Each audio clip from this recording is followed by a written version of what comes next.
Hello everyone, welcome back to another video. और इस video में हम बात करने वाले हैं ओनली 12th पास और आप चाह रहे हैं दिल्ली में गवर्नमेंट जॉब पाना, वो भी विदाउट एनी एक्सपीरियंस। तो ये जो वीडियो है वो सिर्फ और सिर्फ आपके लिए होने वाली है। तो इसमें हम बात करने वाले हैं DSSB यानी कि Delhi subordinate services selection board के अंदर ये वैकेंसी आई हुई है, जिसमें 12th पास के अंदर आपको बिना किसी एक्सपीरियंस के गवर्नमेंट जॉब की वैकेंसी देखने को मिलेगी। और इसकी जो लास्ट डेट रहने वाली है वो 15 जुलाई रहने वाली है। तो without wasting any single moment इस वीडियो को स्टार्ट करते हैं। तो ये जो नोटिस है DSSB ने 29 मई को निकाला हुआ है और इस फॉर्म को फिल करने की जो लास्ट डेट रहने वाली है वो 15 जुलाई रहने वाली है।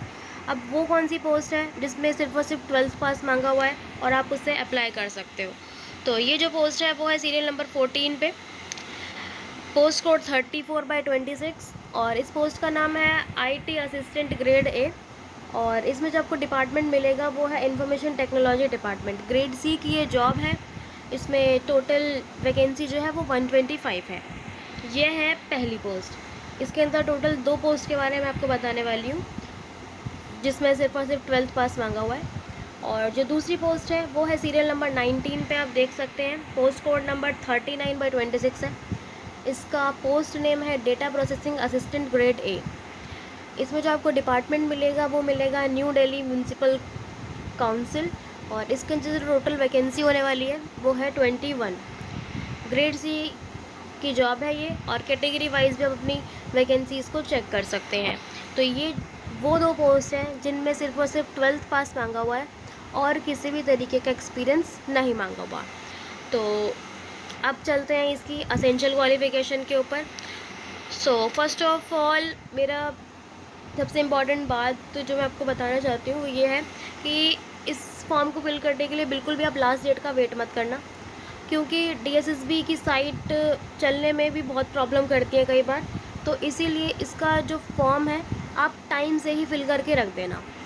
लास्ट डेट पे बहुत दिक्कत करती है DSSB की साइट और फिर बाद में आधा अधूरा फॉर्म रह जाता है, तो उससे फिर आपको ही दिक्कत होगी। तो आई होप मेरी इस बात को आप समझ रहे होंगे।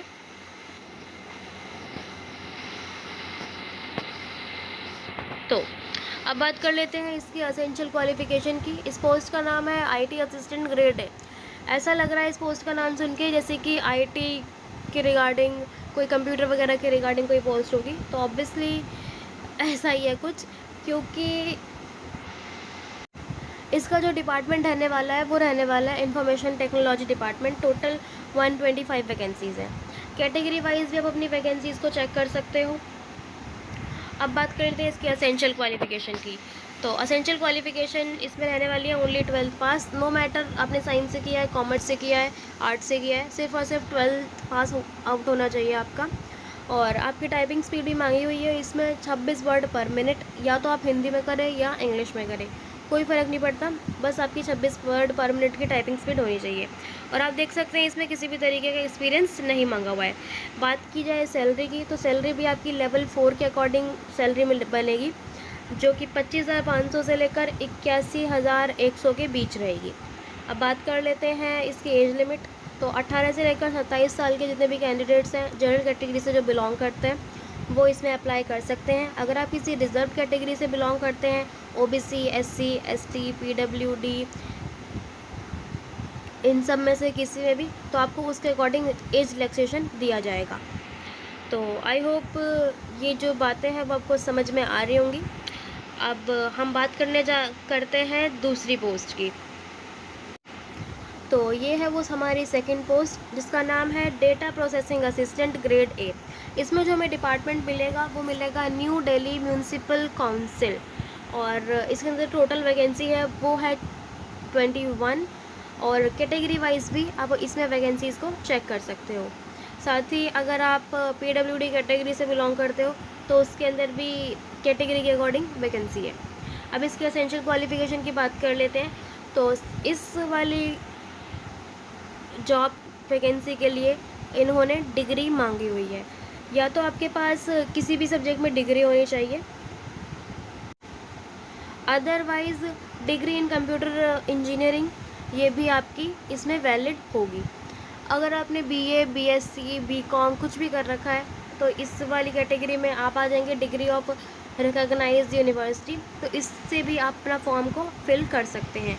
साथ ही साथ इसमें एक और चीज़ मांगी हुई है, पिछली वाली पोस्ट की तरह इसमें भी 26 वर्ड पर मिनट की टाइपिंग स्पीड मांगी हुई है। या तो आप हिंदी में करें या इंग्लिश में करें, वो आपकी चॉइस है। और आप देख सकते हैं असेंशियल क्वालिफिकेशन में किसी भी तरीके का एक्सपीरियंस नहीं मांगा हुआ। तो अगर आप भी बिल्कुल फ्रेशर हैं, गवर्नमेंट एग्ज़ाम की तैयारी कर रहे हैं, तो ये पोस्ट जो है वो बिल्कुल आपके लिए एक अच्छी अपॉर्चुनिटी है। बात कर लेते हैं इसके पे स्केल की।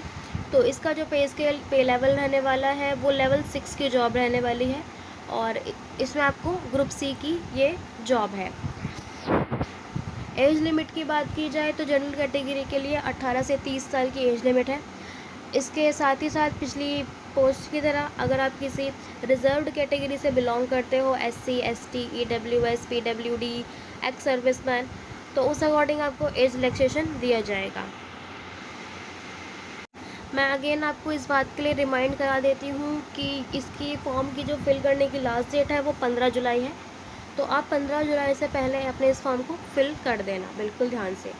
तो अब इन दोनों वैकेंसीज़ के बारे में जान लिया, अब जान लेते हैं इसके एग्ज़ाम पैटर्न के बारे में कि किस तरीके से ये एग्ज़ाम होगा और क्या क्या एग्ज़ाम में सेक्शंस होंगे। तो पेज नंबर 28 पे इन पोस्ट का डिटेल्ड आपको सिलेबस मिल जाएगा। तो इसमें जो होगा आपका 2 घंटे का एग्ज़ाम होगा जिसमें 200 क्वेश्चंस होंगे, और इसके अंदर टोटल आपके 5 सेक्शंस होंगे, और ईच सेक्शन जो होगा वो आपका 40 क्वेश्चंस का होगा। मतलब 40 क्वेश्चंस की आपकी जीके आएगी, 40 क्वेश्चंस की आपकी रीजनिंग आएगी, 40 क्वेश्चन की आपकी मैथ्स आएगी, 40 question English and 40 question Hindi. तो इस तरीके से आपका एक ही जर्नल टियर होगा और उसी के बेस पे ही कट ऑफ बनेगी। जो आपका इस पोस्ट में टाइपिंग टेस्ट होगा वो क्वालिफाइंग इन नेचर होगा, यानी कि उसे क्वालिफाई करना ही है बस, और बाकी उसके किसी भी तरीके के मार्क्स नहीं है। और किसी भी क्वेश्चन को ठीक करने पे आपको 1 मार्क दिया जाएगा, और अगर आप किसी भी क्वेश्चन को गलत करते हैं तो उसमें नेगेटिव मार्किंग है इसमें 0.25 की। और एग्ज़ाम जो होगा वो बिल्कुल बिलिंगुअल होगा, हिंदी या इंग्लिश आप अपने कंफर्ट के अकॉर्डिंग लैंग्वेज को चूज़ कर सकते हैं। सो आई होप ये वीडियो जो है वो आपके लिए हेल्पफुल रही हो, और जिस तरीके से मैंने ये सारी बातें समझाई हैं आपको समझ में आई हो। लेकिन अगर स्टिल अभी भी आपका कोई डाउट रह जाता है इस वीडियो के रिगार्डिंग, तो आप उसे कमेंट सेशन में पूछ सकते हैं, आपको आपके कमेंट का जवाब ज़रूर दिया जाएगा। ये वीडियो अगर आपको ये वीडियो अगर आपके लिए थोड़ा भी हेल्पफुल रहा हो तो इस वीडियो को लाइक और चैनल को सब्सक्राइब करना बिल्कुल भी मत भूलिएगा, क्योंकि आपके एक सब्सक्राइब से ही हमें नेक्स्ट वीडियो बनाने की मोटिवेशन मिलती है। सो अपना बहुत ध्यान रखिए, मिलते हैं एक और नए जॉब अपडेट के साथ। Bye bye and take care.